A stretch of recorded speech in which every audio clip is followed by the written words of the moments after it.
नमस्कार मित्रांनो, मी तुमचा गुड्डू शिंदे। मी आज चाललो पागोड्याला। खूप दिवसापासून विचार करत होतो की पागोड्याला जाईन, मिनी ब्लॉग बनवून। आज शेवटी आपला जरा लागला कार्यक्रम। ट्रेन पकडली, बोरीला उतरलो, बोरीलाची रिक्षा घेतली। रिक्षा घेऊन डायरेक्ट फेरीचे गेलो आपल्या काउंटरला, तिकीट काढला।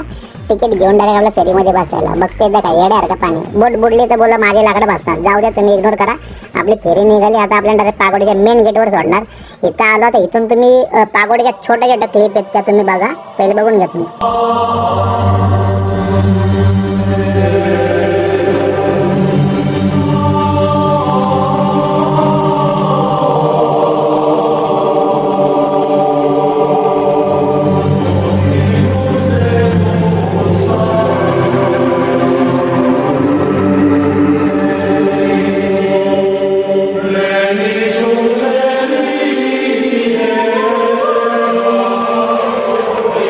मित्रांनो, मी माझा ब्लॉग इथेच एंड करतो। आणि जर तुम्हाला माझा ब्लॉग आवडला असेल तर नक्की लाईक करा आणि कमेंट करून सांगा।